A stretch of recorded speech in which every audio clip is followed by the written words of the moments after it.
Aujourd'hui, nous voulons parler des différentes définitions de la Pâque et de quelques généralités. Leo tunataka kusemea juu ya Pasaka Kufasiria.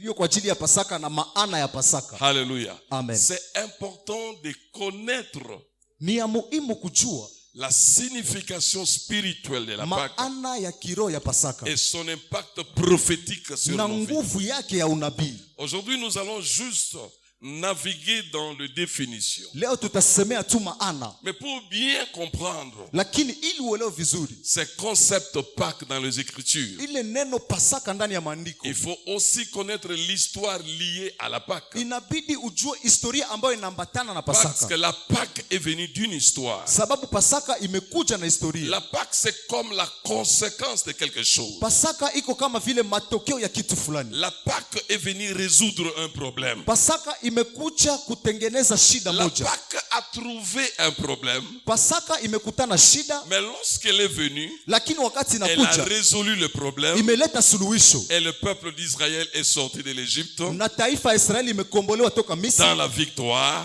ndani ya et ushindi, dans la joie. ndani ya furaha. Alléluia. Amen. Je veux répéter cela autrement. Nitarudilia tena ile La Pâque, Pasaka c'est une solution. iko suluhisho. Je vais le dire autrement. La Nitasema Pâque, tena, Pasaka c'est une solution. ni suluhisho. Mais écoutez, la Pâque, c'est une solution Sikia, Pasaka ni suluhisho, qui vient avant les problèmes. inakuja mbele ya shida. Oh, Dieu est merveilleux. Mungu ni mzuri Je sana. l'aime pour ça. Donc, lui, Yeye il n'attend pas que le problème arrive hangoe kwanza shida ikuje pour chercher la solution. ili ya kwamba atafute Mais suluhisho. il prévoit déjà la solution Anaandaa suluhisho avant les problèmes. mbele ya shida. Oh, c'est un Dieu merveilleux Mungu qui ni est mzuri digne de sana, louange, ambaye digne de anastahili gloire, sifa, anastahili digne utukufu, d'adoration. anastahili maabudu. Avant que je ne tombe malade, Kabla mimi sijaanguka mgonjwa, il a déjà préparé la guérison. alishatayarisha C'est uponyaji. pourquoi il est dit, Jo, kwa maana inasemeka nous avons été guéris tumepata uponyaji par les meurtrissures de Christ Jésus. kwa vitonda vya Yesu On ne dit Kristo. pas que nous serons. Hapana, wanasema kwamba Nous avons été. tumekuwa. Avant même que je ne tombe malade, Kabla sijaanguka j'étais mgonjwa, déjà guéri. nilishapona tayari. Oh, mais ça c'est merveilleux. Hii ni mzuri Dieu sana. avait déjà pourvu à la guérison Mungu ameshaandaa tayari avant que uponyaji. je ne tombe malade. Kabla sijaanguka On magonjwa. va bien comprendre cela. Tutelewe Laissez-moi mambo vizuri. anticiper avec quelque chose. Acha nikwambie kitu moja. Je vais anticiper avec quelque chose. Nitaanza na kitu fulani. Israël souffre en Égypte. Israeli wanateseka Misri. Dans sa souffrance, Ndani ya mateso yake, le peuple s'est posé mille et une questions. taifa walijiswali, Où est ce Dieu d'Abraham, ce Dieu d'Isaac, ce Dieu de huyu Jacob? Mungu wa Abrahamu, Isaka na Yakobo iko wapi Ce sasa? Dieu n'agit plus dans notre Huyu temps. Mungu hatende kwa maisha yetu. Nous sommes maintenant sous la domination de Pharaon. Tuko sasa chini ya utawala ya Farao. Pharaon nous utilise comme ses esclaves Farao anatutumikisha kama vile watumwa pour fabriquer des briques, ili kwamba tutengeneze matofali, construire des maisons, tujenge manyumba, construire des villes. tujenge mamuji. Mais où est ce Dieu Sasa d'Abraham? huyu Mungu wa Abrahamu iko wapi? Le Dieu de la Bible n'agit qu'à son temps. Mungu ndani ya Biblia anatenda kwa wakati Et wake, s'il prend du temps pour agir dans ta vie, na anakuwa na wakati ili atende ndani ya maisha s'il prend yako. du temps, Wa- ou anapokamata s'il muda met du temps au akitia pour wakati agir dans ta vie, ili atende ndani ya maisha cela yako, veut dire qu'il veut que tu te serves de ce temps pour recevoir ni une kusema, leçon de sa ni part. kusema anapenda utumikie ile wakati ili ya kwamba upokee baraka kwake, Parce que Dieu nous enseigne dans le temps. sababu Mungu anatufundisha ndani ya Est-ce que wakati. je me fais comprendre? Et ça, ce n'est pas arrivé comme par hasard. Na hii haikukuja tu kama kawaida. Dieu a dit à Abraham, Mungu alimwambia Abrahamu, ta postérité séjournera dans un pays étranger. kizazi chako itajikuta kuutumwa. Là, Dieu ne précise pas que ça sera en Égypte.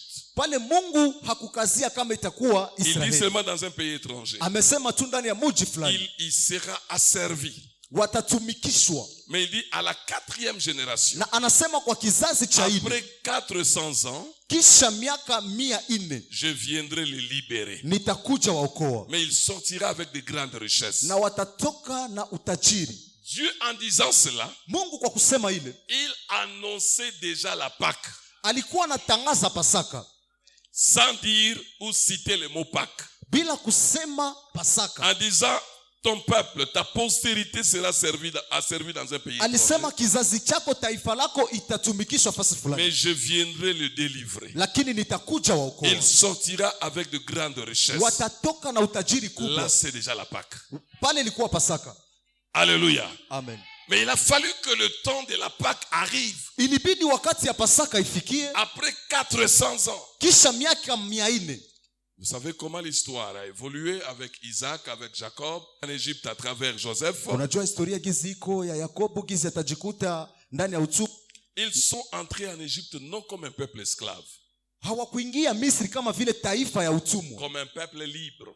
waliingia kama vile taifa ambayo iko huru, Et ils étaient beaucoup respectés parce que, comme Joseph lui-même était respecté par na Pharaon. waliheshimiwa kama vile Yosefu naye aliheshimiwa. Mais quelque temps après la mort de Joseph, après la Lakini mort de ce pharaon, wakati muda fulani ya Yosefu na Farao, la situation a changé. majira ilibadilika. Ce peuple qui était autrefois honoré, Taifa ambayo iliheshimika, autrefois respecté, taifa ambayo wakati mwingine il iliheshimika, devient maintenant esclave. wakakuwa watumwa. Alléluia. Amen. Il faut faire attention quand Dieu vous élève, Inabidi Quand Dieu kufanya vous- hange wakati Mungu quand Dieu vous anakuinua, plonge dans la prospérité, wakati Mungu anakuweka ndani ya que la kuendelea. prospérité ne vous fasse pas tomber sous la domination de l'ennemi. Kuendelea isikuangushe kwa ajili ya utawala. Je vois deux personnes par rapport à l'histoire d'Israël en Égypte. Ninaona watu mbili kutokana na historia Je vois ya Joseph et Moïse. naona Yusufu naona Musa. C'est à travers Joseph que Israël s'est retrouvé en Égypte. Ni kupitia Yosefu njo kwa maana Israeli jikuta Et Misri. c'est par Moïse que Israël est sorti de l'Égypte. Ni kutokana na Musa njo Israeli ilitoka Et ndani ya lorsque utumwa. vous voyez Joseph, ça c'est vraiment un prédicateur de la prospérité. Na wakati tunaona Yosefu ni mwalimu mzuri juu ya kuendelea. Pendant son temps en Égypte, il y avait la prospérité et il a fait entrer toute sa famille dans cette prospérité. Wakati wake kulikuwa kuendelea ndani ya Misri na aliingiza jamaa yake yote ndani ya Misri. Mais quand Moïse arrive, c'était autre chose. Lakini wakati Musa alikuya mambo Ça, ilibadilika. c'était la souffrance. Ilikuwa mateso, Mais il vient pour libérer le lakini peuple. amekuja kuokoa Mais taifa. voilà quelque chose que j'apprécie beaucoup. Napenda kitu moja hapa. Joseph, le nom Joseph signifie ajouter, que l'Éternel ajoute. Yosefu inamaanisha Bwana anaongeza. Effectivement, avec Joseph, Dieu a augmenté la bénédiction d'Israël. Kweli na Yosefu Mungu aliongeza baraka ya Mais Israeli. Moïse signifie tirer des eaux. Lakini Musa inasema kutosha ndani ya maji. Avec Moïse,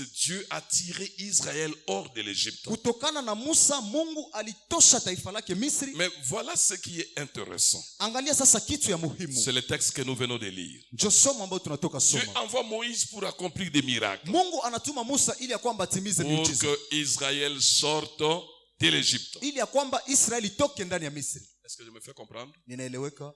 Parce que Dieu voulait Sababu Mungu alitaka que Israël aille le servir.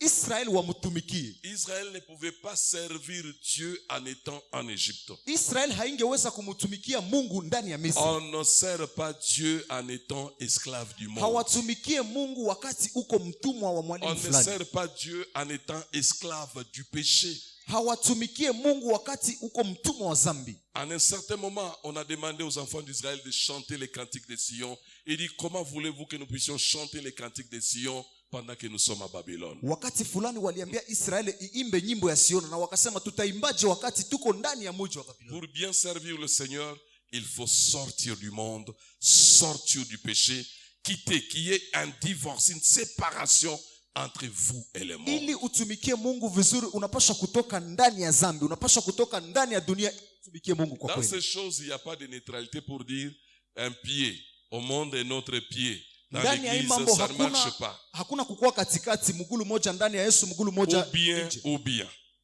Au Ou vizuri au bien, ou vizuri. bien. Au. Ou vous êtes du côté de Dieu, Ama uko na ngambo ya ou Mungu, vous êtes du côté du diable. ama uko nafasi ya Vous ne shetani. pouvez pas vous tromper, non, bon. Hawezi Mie, jidanganya.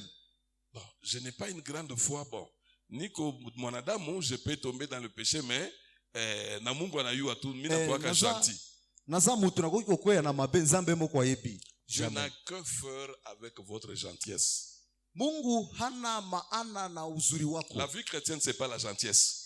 Maisha ya Kikristo haiko uzuri Pour wako. être chrétien, c'est pas la gentillesse. Kuwa Mkristo haiko kuwa C'est mvizuri. recevoir Jésus-Christ dans sa vie comme sauveur Ni et Seigneur. kupokea Kristo kama vile Bwana na Mwokozi wa maisha Est-ce yako. que je me fais comprendre? Ninaeleweka? Parce que nous pouvons soigner nos apparences Tunaweza kutengeneza utu wetu. en public. Nous Tunaweza kutengeneza soignons utu wetu mbele ya nos watu. apparences morale.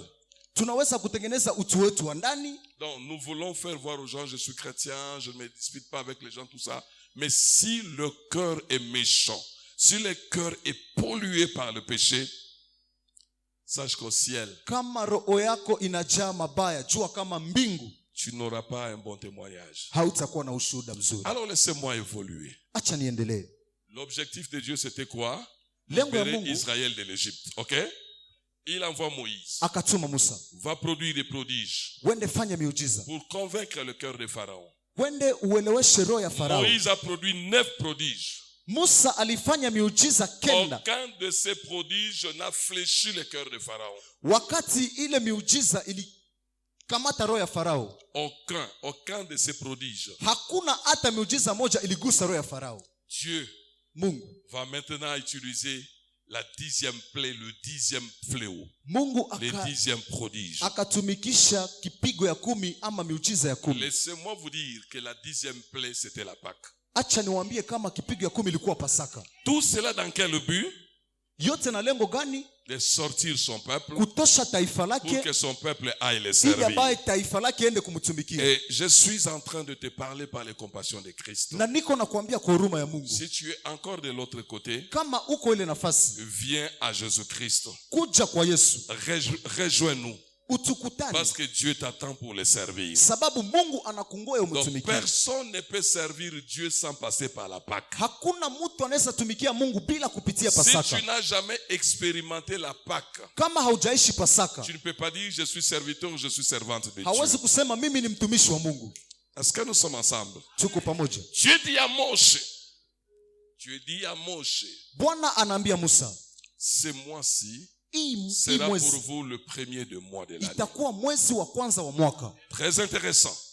Hii ni ya muhimu sana. Donc Dieu change le temps Mungu anabadilisha wakati en fonction de la Pâque. kutokana na Pasaka. Donc la Pâque vient avec le changement Ni du temps. kusema Pasaka inakuja na mabadiliko. La Pâque vient avec le changement des événements. Pasaka inakuja na mabadiliko ya La vitu. Pâque vient avec le changement du calendrier. Pasaka inakuja na mabadiliko ya Ce kalendari. mois-ci Hii mwezi sera pour vous itakuwa kwenu le premier mois de l'année. mwezi wa kwanza wa Pour les mwaka. Égyptiens, Kwa Wamisri c'est peut-être le 3e mois. itakuwa wakati C'est mwingine mwezi peut-être wa le tatu. 4e mois. Itakuwa Mais wakati pour mwingine mwezi wa vous, pili. ça Lakini sera kwenu le premier mois. itakuwa mwezi wa kwanza wa mwaka. Dieu introduit un nouveau calendrier. Mungu anaingiza kalendari ya mpya. Avant de passer, j'aimerais te dire, ta vie ne dépend pas du calendrier humain, mais ta vie dépend du calendrier divin. Maisha yako haitokane na kalendari ya watu, lakini maisha yako inatokana na kalendari ya Mungu. Les calendriers des hommes peuvent te condamner. Kalendari ya watu inaweza kuhukumu. Les calendriers des hommes peuvent te décourager. Kalendari ya watu inaweza Mais il y kukurudisha a un nyuma. calendrier divin. Lakini kuna kalendari ya kimungu. Dans ce calendrier, Na ile kalendari il y a toutes les dates de visitation de Dieu dans ta vie. kuna masiku ya kutembelewa kwako ambayo Mungu Les amepanga. dates sont déjà là. Masiku iko pale. Dieu dit à Moïse, Mungu anaambia Musa, le 10e jour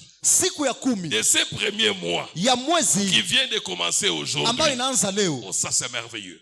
Hii ni ya maana Ça c'est sana. merveilleux. Hii ni ya vizuri sana. C'est moi qui viens de commencer. Hii mwezi ambayo inaanza. Le mois d'Abib. Mois d'Abib. Abib, c'était ça le nom du premier mois. Ilikuwa jina ya mwezi wa kwanza. Abib. Abib. Ou le mois de Nissan. Ama mwezi wa Nisan. Est-ce que je me fais comprendre? Amen. Le 10e jour, Siku ya pili, chaque famille kila jamaa des enfants d'Israël ya watoto wa Israeli prendra un agneau watachukua kondoo qu'il mettra à part. ambayo haina hata. Dieu ne peut pas te demander quelque chose que tu n'as pas. Mungu hawezi kulomba kitu ambacho wewe hauna. Dieu ne peut te demander que ce que tu as. Mungu anakulomba kitu ambacho wewe Dieu unacho. savait que le peuple d'Israël, c'est un peuple berger. Mungu alijua kwamba taifa ya Israeli ni taifa ambayo Chaque wanachunga. famille avait un troupeau. Kila jamaa ilikuwa na vifugo. Des brebis, des vaches. Kulikuwa mang'ombe, Ce kulikuwa n'était pas makondoo. difficile pour eux Haikukuwa rahisi kwao de trouver un agneau. kupata kondoo. Il dit chaque famille Anasema kila jamaa prendra un agneau. itachukua kondoo moja. Je ne sais pas il y avait combien de familles à cette Sijue époque-là. kama kulikuwa jamaa ngapi. Prenons par exemple 3000 familles. Tuchukue majamaa 3,000. Donc là nous avons 3000 agneaux.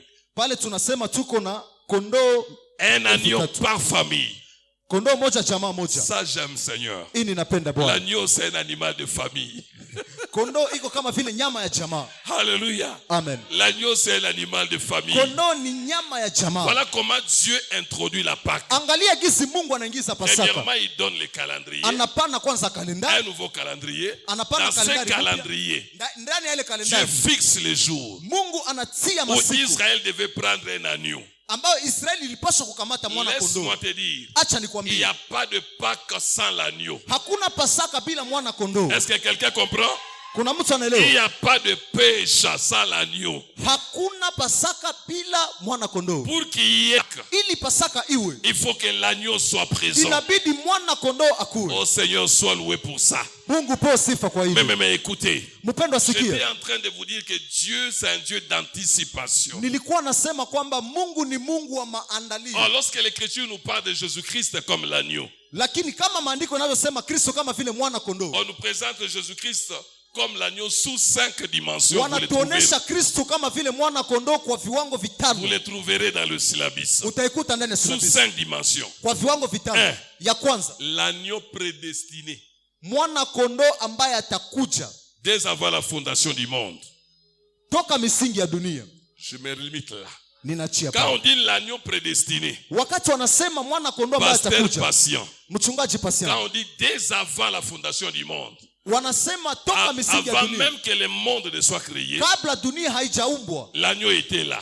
mwana kondoo alikuwa Avant pale. même que le monde ne tombe dans le péché, Kabla dunia haijaanguka ndani ya l'agneau dhambi, était là. mwana kondoo alikuwa pale. Avant même que les problèmes des maladies surgissent, Kabla magonjwa l'agneau ikue, était là. mwana kondoo C'est alikuwa pour pale. dire, Ni kusema Dieu a pris la solution. Mungu alikamata Il a suluhisho, déjà préparé la solution akaandaa dès suluhisho avant la fondation du monde. kabla misingi ya dunia Avant haijakuwa, que le péché n'arrive, kabla dhambi la haijaingia, solution du péché était déjà là. suluhisho ya dhambi ilikuwa tayari. Avant que les maladies n'arrivent, Kabla magonjwa la haijafika, solution des maladies était là. suluhisho ya magonjwa Avant ilikuwa. que le chômage n'arrive, Kabla somaji avant haijakuwa, que la pauvreté n'arrive, kabla umasikini la haijakuwa, solution de la pauvreté était suluhisho déjà ya là. umasikini ilikuwa C'est ça tayari. l'agneau prédestiné. Ile ndio wanasema mwana kondoo ambaye J'aime atakuja. souvent dire dans mes prières, Ninapenda sema ndani ya maombi, avant de glorifier l'agneau immolé, mbele ya kutukuza mwana kondoo je aendaye commence machinjoni, d'abord à glorifier l'agneau prédestiné. ninaanza kwanza kutukuza mwana kondoo ambaye atakuja. Alléluia. Amen. Est-ce que quelqu'un comprend? Kuna mtu Parce ananielewa? qu'il a été prédestiné, Ilisemeka kwamba il a été prédestiné, iliandaliwa, l'agneau a été prédestiné mwana kondoo aliwekwa kabla, pour être immolé plus tard. ili ya kwamba Mais achinjwe. ce qui me touche, Lakini kitu ambayo nanigusa c'est que Dieu ya kwamba Mungu prépare la solution anaandaa suluhisho avant le problème. kabla Il a matatizo. fait ça aussi. Alifanya tena hiyo, Il a fait ça aussi alifanya tena, avec Noé. alifanya na Nuhu. Il dit Noé, Akasema Nuhu, la méchanceté des hommes kasirani ya est watu montée jusqu'à moi. Je vais inanigusa, détruire toute la terre. nitaharibu dunia, Je vais tuer tous les hommes nitaua par watu les eaux du déluge. kutokana na Mais mvua. avant que Dieu n'amène le déluge, Lakini kabla Mungu alete il dit mvua, à Noé, akaambia Nuhu, fais-toi une arche. jenga safina. L'arche, c'était la solution Safina ilikuwa pour suluhisho, échapper au déluge. Mais ili ya avant kwamba que le déluge n'arrive, wakati mvua l'arche itakuwa, a précédé le déluge. safina La ikatangulia mvua. solution Suluhisho, précède toujours les problèmes. suluhisho inatangulia matatizo. Tu n'as jamais de problème. Dans tous les problèmes que tu peux connaître, Matatizo ambayo unapaswa dans jua, tous les problèmes, ndani ya sache matatizo qu'il n'y a yote, pas de problème sans solution. jua kwamba hakuna matatizo kama La hakuna solution suluhisho. est quelque part. Suluhisho iko tu pembeni. Peut-être tes yeux n'arrivent pas à voir, Wakati mwingine macho yako mais haioni, sache que lakini les jua problèmes que kwamba tu as, shida ambayo nayo, l'âge de la solution de ton problème. suluhisho ya matatizo Vous devez yako. le dire autrement, Nitasema kwa msemo mwingine, la solution suluhisho à tes problèmes ya est matatizo plus yako âgée que ton problème. ina miaka mingi kutokana na matatizo yako na magumu yako. Je vais le dire autrement. Nitasema tena La kwa solution à tes problèmes suluhisho ya matatizo est yako, plus vieille que tes problèmes. hayo ni kubwa sana kulingana Ton na problème yako. est jeune, Shida zako ni zake mais za la kitoto, solution à tes problèmes est vieille. lakini suluhisho ya matatizo yako iko mkubwa zaidi. Alors pourquoi se lamenter? Sasa kwa nini kunungunika? Pourquoi pleurer? Kwa nini kulia? Parce que la solution a précédé les problèmes. Sababu suluhisho imetangulia magumu. Si je suis en chômage, kama uko ndani ya Je dois chômage, savoir unapaswa que elewa l'emploi a précédé mon chômage. ya kwamba kazi imetangulia kukosa kazi kwako. Si je suis célibataire Kama wewe ni et msiri que j'ai besoin du mariage, na je dois unahitaji wewe, savoir unapaswa que kuelewa mon mariage kwamba a ndoa précédé mon célibat. imetangulia usimi Est-ce que wangu. quelqu'un comprend? Kuna mtu Si ananielewa? je suis dans la pauvreté Kama mimi niko ndani et ya que j'ai umasikini besoin de richesse, na nina je haja ya dois utajiri, savoir ninapaswa que ma kuelewa richesse kwamba a utajiri wangu précédé ma pauvreté. imetangulia umasikini Alors le wangu. problème c'est quoi? Sasa shida ni nini? Ne meurs jamais avec tes problèmes. Usikufe kamwe na matatizo Ça yako, sera un grand péché devant Dieu. itakuwa zambi kubwa mbele ya Parce que Mungu, tu laisseras en chômage la solution. sababu utaacha kukosa kazi wako bila suluhisho. Je ne sais pas si je me fais comprendre. Sijue kama Ne ninaeleweka. meurs jamais dans tes problèmes. Usikufe kamwe na matatizo yako, Vis plutôt dans tes solutions. ishi ndani ya suluhisho yako, Parce que si tu meurs sababu dans tes ukafariki problèmes, ndani ya makumu tu yako, vas laisser la solution à tes problèmes en chômage. utaacha suluhisho yako juu ya Et matatizo yako Dieu ne msomaji, sera jamais d'accord avec toi. na Mungu hata kueleweka na wewe. Agar a fui devant Sarai, Agar alikimbia mbele ya Sara, la femme d'Abraham, mke wa Abrahamu, avec son enfant. na mwana On wake l'a chassé. waliwafukuza. Oh mon Dieu, qu'est-ce qui se passe? Mungu wangu, nini L'enfant napitika? a eu soif.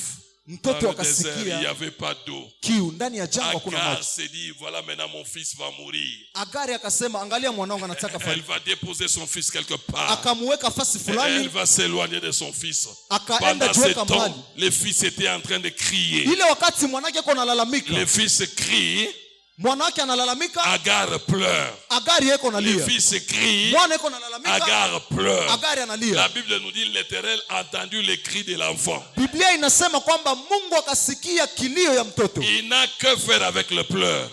Il a Ye- besoin de cris. Yeye iko na haja ya malalamiko yako, Et il n'a que faire. Il n'a pas besoin de tes pleurs. hana haja ya kulia, Il a besoin de cris. iko na haja ya Est-ce que malalamiko. quelqu'un comprend ce que je dis? Kuna mtu anaelewa mambo Tu dois anasema, crier vers lui. utalalamikia Bwana. L'ange va lui apparaître. Malaika akatokea, Après avoir parlé avec elle,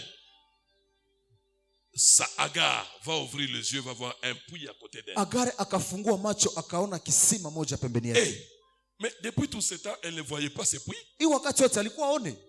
Elle avait soif. Son fils avait soif. Son fils allait mourir à cause de Mwana la wake soif. alitaka kukufa Et na pourtant, kiu, le puits était là, lakini kisima ilikuwa mais pale, Agar ne voyait pas le lakini puits. Agari hakuona. C'est ça le problème. Ile ndio Tu as shida, des problèmes. La solution est là.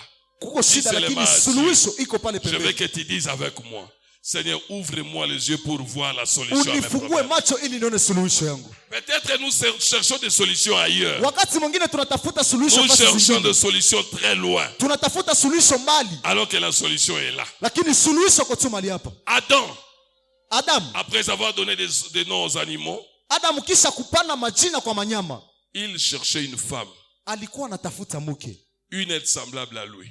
ambaye atamfanana. Mais il cherche son aide parmi les animaux. Iko natafuta mtu ambaye atamfanana ndani ya manyama. Il donne des noms, il donne des noms. À la fin, la Bible nous dit, pour lui-même, il ne trouva point d'aide semblable à lui. Cela veut dire Ni kusema qu'il était en train d'espérer qu'en donnant des noms, il trouvera une créature qui lui ressemble, ni kusema qui alikuwa deviendra sa anawazia femme. kwa kupana majina kwa manyama atapata kiumbe kinamfanana. Hmm? Hmm? Hmm? Hmm? Hmm? Amen. Heureusement qu'Adam n'a pas trouvé la femme parmi les Kizuri, animaux. Adamu hakupata mke wake ndani ya manyama. Sinon, la femme allait être considérée aujourd'hui ou traitée comme un animal. Ingelikuwa vile kama mwanamke leo anatumikishwa kama nyama. Dieu n'a pas permis que l'homme puisse trouver une femme parmi les animaux. Mungu hakuruhusu mtu apate mke ndani ya manyama. Mais la femme que Adam était en train de chercher Lakini mwanamke ambaye Adamu alikuwa anatafuta n'était pas loin de lui. hakukuwa mbali naye. Cette femme était en lui. Ule mwanamke alikuwa ndani Nous yake. cherchons plutôt la solution à nos problèmes ailleurs, Tunatafuta- alors que la solution est juste à côté de nous. Tunatafuta suluhisho ya matatizo yetu mbali, lakini suluhisho iko tu pale pembeni yetu, iko ndani yetu. Chaque famille prendra un agneau. Kila jamaa itachukua mwana Ça, kondoo. c'est le 10e jour. Hii ni siku ya 10. La famille va garder l'agneau jusqu'au 14e jour. Hii jamaa itachunga kondoo mpaka kusiku ya 14. Pourquoi du 10e au 14e jour? Kwa nini siku 10 mpaka siku ya 14? Parce qu'il fallait examiner l'agneau. Sababu ilibidi kufanya Dieu mashindano. avait donné 3 conditions. Alipana masharti matatu. L'agneau doit être mâle. Ya kwanza ilipasha kuwa ya kianaume. 2. Ya pili, L'agneau devait être sans défaut. kondoo alipasha kuwa asiwe kilema. 3. Ya tatu, L'agneau kondoo devait avoir l'âge d'1 an. ilipasha kuwa na mwaka moja. 3 conditions. Masharti matatu. Mâle, oui. Ya mwanaume ndio. Âgé d'1 an, oui. Mwaka moja ndio. Mais sans défaut. Lakini isiwe kilema. Il fallait qu'on l'examine d'abord. Ilibidi wafanye kwanza mashindano. Qu'on ait le temps de l'observer. Wapate muda ya Parce qu'on kuangalia. peut le mettre à part le 10e jour. Sababu unaweza weka Le 12e jour, on constate que l'agneau est malade. na siku ya 12 utambua kama kondoo Carrément, imegonjwa. l'agneau doit être écarté. Ilipasha toka. Laisse-moi te dire, Acha nikwambie. il y a certaines personnes Kuna watu qui fulani peuvent paraître être saints, wanaweza onekana craignant l'éternel. watakatifu. Il faut leur donner du temps. Ni kuwapatia wakati. Il faut leur donner du temps. Ni kuwapatia wakati. Dans l'église, on ne donne pas vite la responsabilité à quelqu'un. Ndani ya kanisa awapane majukumu haraka. Parce qu'il prie beaucoup. Parce Sababu que anaomba sana. moi, j'ai l'habitude de donner du temps au temps. Mimi ninakuwa na Je me haja ya donne kupana toujours wakati. le temps d'observation. Ninakuwa na wakati ya kuchunguza. C'est lui qu'on a trouvé saint, juste, correct. Le 10e Mtu jour, ambaye tumeona kama vile mtakatifu, hana le shida. 12e ou le 13e jour, il peut vous Siku décevoir. ya 12 wala siku ya 13 anaweza kukukosea. Est-ce que je me fais comprendre? Ninaeleweka Et la kweli? Bible nous dit le péché de certaines personnes Na Biblia inasema kwamba dhambi za watu ne fulani se manifeste pas de sitôt. haionekani asubuhi, C'est avec le temps. ni kutokana na wakati. L'agneau, 3 conditions. Mwana kondoo. Le 14e jour Na siku ya 14 du premier mois, ya mwezi wa kwanza, on doit maintenant immoler l'agneau mwana kondoo alipaswa kuchinjwa entre le deux soirs. ndani ya magharibi mbili. J'aime beaucoup cette expression. Entre le deux soirs. Kati ya magharibi mbili. Donc il y a le premier soir Inawezekana kwamba kuna et magharibi il y ya a le kwanza second soir. na kuna magharibi ya pili. Et entre les deux soirs, Na katikati ya magharibi l'agneau mbili doit être immolé. mwana kondoo alipaswa kuchinjwa. Le soir vient avec l'obscurité. Magharibi inakuja na giza. Il y a deux soirs. Kuna magharibi mbili. Il y a le premier soir, Kuna magharibi ya il y kwanza, a le second soir. kuna magharibi ya Mais pili. entre les deux, Lakini katikati l'agneau doit être immolé. mwana kondoo alipaswa kuchinjwa. Ça j'aime. Hii ninapenda. Est-ce qu'on peut évoluer? Tunaweza kuendelea. On peut ouvrir quelque chose là-bas? Vous savez quand l'écriture dit entre les deux soirs, Unajua kama Mungu anasema katikati ya magharibi mbili. ça c'est l'expression des Juifs. Hii ni msemo wa Lorsqu'ils Oh, parlaient la Yahudi. soirée entre 16h et 18h, ils disaient entre les deux soirs. wakati wanasemea 16h na 17h wanasema magharibi mbili. Mais prophétiquement, Lakini ndani ya unabii j'aimerais vous expliquer cela autrement. ninapenda niwafasirie ile. Marc chapitre 15. Marko sura yake ya 4. Nous allons voir les deux soirs et Tutaangalia magharibi vérifier mbili. si notre agneau a été réellement immolé entre les deux soirs. Na kuangalia kama mwana kondoo alichinjwa ndani ya magharibi mbili. Marc chapitre 15. Marko sura yake ya 15.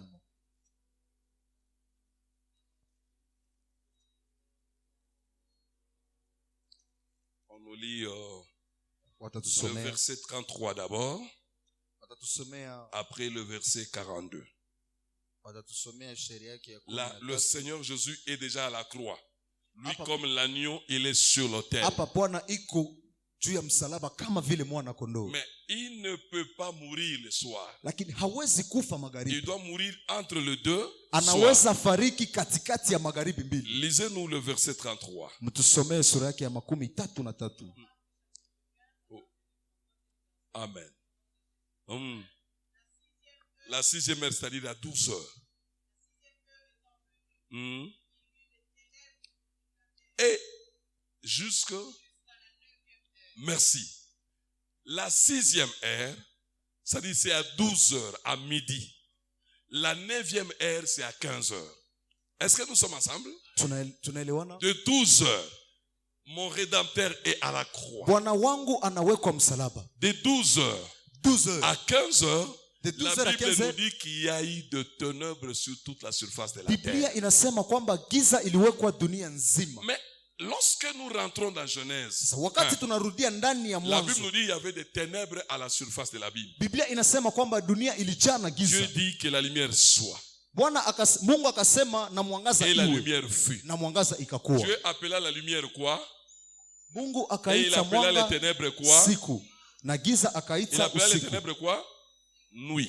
Or, ce qu'on appelle la nuit, prophétiquement, c'est ça le soir. Ile ambayo wanaita usiku ni ndani ya nabii, ni kusema C'est ce magharibi. que vous trouvez dans Genèse 1. Il y eut un soir, il y eut un matin. Au lieu de dire carrément, il y eut une nuit, il y eut un matin, mais on dit il y eut un soir. Wakasema Donc, le kukakuwa soir dont on magharibi parle, c'est toute la période de la nuit. na magharibi ambao wanasema C'est toute la période de la nuit. ni hali yote ama wakati Muda, yote ya muda. usiku. Amen. Amen. Entre les deux soirs peut vouloir dire entre les deux nuits. Katikati ya magharibi mbili inasemeka tena. Si les katikati ya ténèbres, usiku. Dieu a appelé les ténèbres nuit ou soir. Kama Mungu aliita giza usiku ama Ici, nous magharibi, voyons le ténèbre de 3 heures. hapa tunaona giza Mon ya saa rédempteur tatu. est à la croix. Bwana wangu uko kumsalaba. Ça, c'est le premier soir. Hii ni magharibi ya kwanza. Est-ce que je me fais comprendre? Ninaeleweka kweli? Dieu a appelé, donc, les ténèbres. Giza, Les ténèbres. giza. Vous savez, la nuit la nuit à 12 heures, les jours à 12 heures, n'est-ce pas? Unajua kwamba Donc, usiku ina saa 12 na mchana ina saa la 12. durée de vie de la lumière, c'est 12 heures. La durée de vie des ténèbres, c'est aussi 12 Mchana heures. inafanya Mais saa là, 12 na usiku inafanya saa 12. les ténèbres ont violé le temps de la lumière. Pale sasa giza ikaiba 3 heures durant. Et les muda. ténèbres, de 12 heures à 15 heures. Giza kuanzia 12 heures mpaka 15 heures. Le Seigneur est à la croix. Bwana iko kumsalaba. Maintenant, là, quand ces ténèbres Sasa pale giza, ont disparu, wakati giza ilipotea, Jésus va mourir. Bwana Yesu akafariki. Après sa mort, Kisha kufa vient Yesu, le second soir. ikakuja tena magharibi ya Verset pili. 42. Makumi ine Verset na mbili. 42. Ah, vous voyez que le premier soir était le soir surnaturel, mais le second soir était un soir naturel. Unaangalia kama magharibi ya kwanza ilikuwa ya utofauti kabisa. Alléluia. Amen. Est-ce que nous sommes ensemble? Le premier soir surnaturel, Magharibi ya kwanza ilikuwa haiko ya le kawaida, second soir naturel. na magharibi ya pili ilikuwa ya Et kawaida. l'agneau a été immolé entre les deux soirs. Na mwana kondoo alichinjwa katikati ya magharibi Oh, mbili. je pensais que tu allais crier Amen. Niliwaza kwamba utasema amina. Je pensais que tu allais donner un Amen énergique. Niliwaza kwamba utasema amena kubwa. Donc l'agneau devait être immolé entre les deux soirs. Mwana kondoo alipaswa kuchinjwa katikati ya Est-ce magharibi que mbili. Jésus-Christ Kweli Yesu Kristo, était-il vraiment l'agneau? yeye kweli ni mwana kondoo? Comme Jean-Baptiste dit l'agneau de Dieu. Kama vile Jean Baptiste anasema tazama mwana kondoo. Tu es sûr? Vraiment, vraiment? Yes. On peut le vérifier. Oui. Ok, allons visiter le rue de Bethléem. Twende tuangalie usiku moja Bethlehemu. Jésus comme agneau Bwana Yesu kama vile mwana kondoo devait être mis bas par une brebis. alipashwa kuzaliwa pamoja na makondoo, Parce qu'un agneau sababu kondoo ne peut pas être mis bas par une femme. haiwezi zaliwa na mwanamke. Une femme ne peut enfanter que des êtres humains. Mke anapashwa zaa watu Mais kawaida, lui qui est agneau lakini yeye kama vile kondoo devait être mis bas par une brebis. alipashwa zaliwa na kondoo. Or, nous connaissons sa mère. Na tunajua mama yake, Sa mère, c'est Marie. mama yake ni Maria. Est-ce que Marie était-elle une brebis? Kweli Maria alikuwa kondoo? Je vais vous surprendre, oui. Pourquoi? Sababu Dieu gani? appelle tous les enfants d'Israël, il dit, vous êtes mes brebis. Anaita watoto wa Israeli anasema nyinyi ni kondoo zangu. Si tous les enfants d'Israël sont les brebis du Seigneur, Watoto wa Israeli wote donc ni kondoo Marie zangu. aussi était une Ni brebis. kusema Maria naye Il alikuwa devait kondoo, mettre bas l'agneau, alipaswa zaa kondoo. n'est-ce pas? Amen. Mais voilà ce que la brebis a commis comme erreur. Angalia sasa makosa ambayo kondoo alifanya. Quand elle est arrivée à terme, Wakati alifika muda wa kuzaa, elle va aller dans une maternité anaenda ndani ya maternite, pour enfanter. anaenda fasi ya Arrivé kuzalishiwa. là, on lui dit, Kufika pale il n'y a pas de place ici pour des animaux. hakuna fasi juu ya makondoo hapa. La brebis s'est rendue compte, Kondoo ma place est à ikakumbuka la bergerie. kwamba mimi napaswa C'est là zalia que kufasi je ya dois aller makondoo. mettre bas Pale njoko l'agneau. mimi napaswa enda zalia Elle kondoo. va quitter la Akaenda maternité tena akatoka ku pour maternité, aller jusqu'à la bergerie. akaenda kuna fasi ya Et makondoo, c'est là na pale que sasa la brebis va mettre bas jo kondoo akazaa l'agneau. kondoo Quand mwenzake. l'agneau va sortir, Wakati kondoo anatoka, la brebis va poser un acte prophétique. kondoo atafanya tendo ya unabii, Ne sachant pas ce qu'elle faisait, elle prend l'agneau, akakamata kondoo elle la dépose sur la crèche, akaiweka juu ya c'est-à-dire madhabahu, sur la mangeoire. akaiweka juu ya La madhabahu. crèche, c'est une mangeoire de brebis, là où les brebis viennent manger. Ni fasi ambapo kondoo inakuja kulia. On peut couper les herbes, on vient jeter dans la mangeoire. Wanaweza C'est là que les kata brebis mayani viennent wanatia manger. pale, Mais na ni on pale prend ndio l'agneau, on les dépose na là. wanakamata mwana kondoo wanamtia pale. C'était pour dire prophétiquement, Ilikuwa ni kusema cet kiunabii, agneau que vous voyez, hii kondoo ambayo c'est mnaona une nourriture. ni chakula, C'est une nourriture pour les brebis. ni chakula juu ya kondoo. Et quand l'agneau a grandi, Wakati kondoo ilikomala, lui-même, avant même de grandir, je dirais, avant de grandir, mbele akomae, l'ange va annoncer la nouvelle malaika au akatangaza, berger de Bethléem. akatangaza kwa wakubwa wa Bethlehemu, Il y a un agneau kuna qui kondoo vient moja, d'être mis bas. kuna kondoo moja imezaa. Pourquoi pas au gouverneur? Pourquoi pas au chef militaire? Pourquoi l'ange va annoncer la nouvelle au berger? Kwa nini Parce que malaika? l'agneau, c'est une affaire de berger. Kwa sababu kondoo ni kitu ya wachungaji. Alléluia. Amen. C'est pour dire parmi des agneaux, il faut compter aussi l'agneau qui vient de Ni naître. kusema ndani ya makondoo inabidi kuhesabu, Mais l'agneau, on l'a déposé là où on mange. lakini kondoo wakamtia fasi C'était ambao comme une wanakulia. table de brebis. Ilikuwa kama vile meza ya makondoo, Lui-même était une nourriture. naye alikuwa chakula. C'est pourquoi lorsqu'il a grandi un jour, il dira, si quelqu'un ne mange de ma chair et ne boit de mon sang, il ne peut avoir la vie éternelle. Jo, kwa maana wakati alipokomala akasema, ule ambaye atakula mwili wangu, ambaye atakunywa damu yangu atapokea uzima Là, wa il milele. parle maintenant de la vraie Pâque. Pale Si anasemea quelqu'un ne Pasaka ya mange de ma kweli, chair ule ambaye atakula et mwili ne wangu, boit de mon sang, ule ambaye atakunywa il damu ne yangu peut avoir la vie éternelle. anaweza pata maisha ya Oh milele. mon Dieu, il va voir Jean-Baptiste.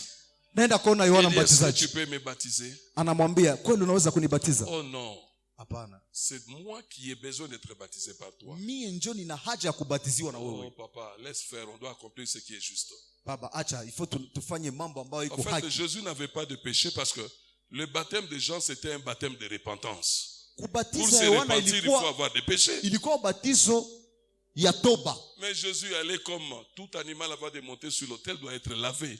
lakini Yesu alienda kama vile mwana kondoo yote ambaye alipanda madhabahu. Et Jean-Baptiste devait les laver parce qu'il était sacrificateur. Na Yohana Mbatizaji gisi alikuwa kwani alipaswa kumbatiza. J'attends quelqu'un qui dit, papa, non, il était prophète, non sacrificateur. Nina Mais siki- laisse-moi te dire, Acha nikwambie. il était fils de Zacharie, non? Alikuwa mwana Zacharie wa était Zakaria. sacrificateur. Zakaria alikuwa Donc lui kuhani. aussi était Na yeye sacrificateur. alikuwa kuhani. Est-ce que quelqu'un comprend ce que Kuna je mtu anaelewa dis? mambo Comme ninasema. sacrificateur, Kama vile il kuhani devait laver l'animal ilibidi avant anawishe que kondoo l'animal ne monte sur l'autel. kabla kondoo haijapanda mbele ya madhabahu. Alléluia. Amen. Mais après l'avoir lavé, Kisha kubatiza, Jean-Baptiste porte ses lunettes de prophète. Yohana Mbatizaji akavaa, Il dit, oh, écoute Israël, akasema, sikia Israeli, voici l'agneau, angalia mwana kondoo, voici l'agneau. angalia mwana kondoo. Mais cet agneau Na huyu mwana kondoo ne vient pas des hommes. hakuje na watu. Cet agneau Hii kondoo ne vient d'aucune tribu d'Israël. haitoke na kabila moja ndani ya Cet Israeli. agneau Hii mwana n'est kondoo pas une offrande des hommes.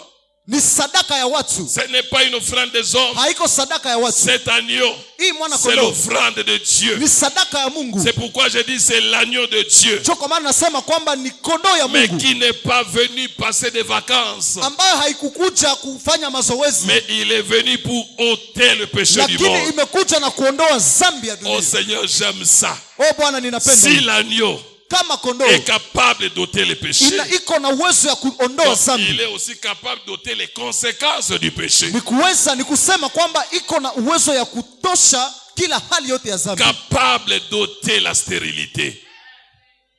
Capable d'enlever la ina uwezo stérilité. ya kutosha utasa, Capable d'enlever ina uwezo la pauvreté. ya kutosha umasikini, D'enlever ya kuondoa l'infériorité. ya kuondoa kusushwa, D'enlever ya kuondoa les complexes.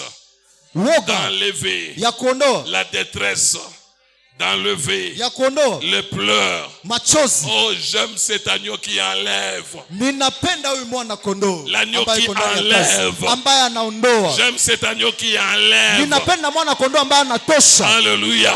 Haleluya. Parce que quand l'agneau entre en action, Wakati mwana kondoo la anapoingia kwa première des tendo, choses qu'il fait, kitu ya kwanza il anafanya vient enlever anakuja kuondoa tout ce qui nous ennuie, kila yote ambayo ya tout ce mubaya, qui trouble notre relation avec Dieu, kila yote il ambayo vient inatosha, enlever. anaitosha yote, Tout ce qui trouble notre quiétude, kila yote ambayo inasumbua, l'agneau vient enlever. mwana kondoo anakuja Tout ce kuitosha. qui nous fait pleurer, Kila yote ambayo l'agneau inatulilisha, vient enlever. mwana kondoo anakuja na Tout ce kuitosha. qui nous rend triste, Kila yote ambayo l'agneau analeta vient huzuni, enlever. mwana kondoo Tout anakuja na ce qui kuitosha. nous humilie dans la société, Kila yote anatushusha, l'agneau vient enlever. mwana kondoo anakuja na kuitosha. Alléluia. Amen. Voici l'agneau de Angalia, Dieu qui ôte le péché du monde. angalia mwana kondoo wa Mungu ambaye anaondoa dhambi ya Mais dunia. pourquoi Jean-Baptiste crie-t-il? Pourquoi Kwa nini- était-il en train de crier? Kwa nini Yohana Mbatizaji iko nalalamika? Parce qu'il répondait à une question. Sababu alijiswali swali moja. La question de qui? Swali ya nani? La question d'Isaac Swali ya Isaka. sur le mont Morija. Sur la montagne de Morija. Kwa juu ya mulima ya Morija. Et Isaac pose la question à son père Abraham. Akasema kwa baba yake Abrahamu, Voici le feu et le bois. angalia moto na makuni. Mais où est l'agneau pour l'Holocauste? Sasa mwana kondoo iko wapi kwa ajili ya sadaka? Où est l'agneau pour l'Holocauste? Mwana kondoo iko wapi kwa ajili ya Et ce sadaka? que j'aime, Kitu ambacho Abraham va napenda, répondre prophétiquement. Abrahamu akajibu kwa Il dit, unabii, l'Éternel se pourvoira. akasema Bwana atajiandalia. Écoutez-moi, Sikia, il n'a pas dit Ilibidi- l'Éternel pourvoira. ilibidi Mais il a Bwana dit ajiandalie. l'Éternel se pourvoira. ilibidi Bwana ajiandalie. Non, non, non, pas inibidi. L'Éternel, il n'a pas dit l'Éternel pourvoira ou donnera. Ni kusema wa milele ana Non, non, non, il n'a pas dit ça. Il a dit l'Éternel se pourvoira, c'est-à-dire se donnera. C'est pour- Bwana atajifanyizia ama atajipatia. Est-ce que je me fais comprendre? L'Éternel se pourvoira. Bwana De l'agneau, atajipatia. c'est-à-dire l'Éternel deviendra lui-même l'agneau. Bwana ye peke atakuwa mwana Est-ce que je kondoo. me fais comprendre? Ninaeleweka? L'Éternel deviendra lui-même l'agneau Bwana ye peke atakuwa mwana pour kondoo l'Holocauste. ili mwana kondoo wa Est-ce que je me sadaka. fais comprendre? Ninaeleweka? Alors quand Isaac dit, Wakati Isaka anasema où est l'agneau? mwana kondoo iko wapi? Jean-Baptiste répond, Yohana Mbatizaji voici anajibu, l'agneau angalia mwana que kondoo que Isaac cherchait. ambaye mwana kondoo ambaye Isaka Voici l'agneau anatafuta. que Isaac Angalia cherchait. mwana kondoo ambaye Isaka Il est anatafuta. venu pour Anakuja sasa ôter. Est-ce kuondoa, qu'il y a quelque chose na kuna kitu que moja, tu aimerais ce soir que l'agneau puisse enlever dans ta vie? kuna kitu moja mwana Ce kondoo soir, atatosha. Magharibi il y ya a leo quelque chose kuna kitu moja qui est collé à ta vie, ambayo imeambatana na maisha qui yako, est collé à ta santé, ambayo imeambatana na afya yako, qui est collé à ton mariage, ambayo imeambatana na ndoa yako, qui est collé à tes projets, ambayo imeambatana na collé à tes relations, que tu aimerais voir disparaître, Mungu anapenda yote que tu ipotee, aimerais voir disparaître. ambayo unapenda ipotee. Écoute, Sikia, l'agneau peut l'enlever. Nous nous levons dans la prière. tunasimama Tu ndani dis ya à maombi. l'agneau, fais comme ça. Ninapenda Prions uombe tous au nom de tuombe Christ. sote na Parle à Yesu. Dieu. Umwambie Parle Mungu, à Dieu. umwambie Mungu, Parle-lui à haute voix. umwambie Mungu kwa Élève, sauti. élève ta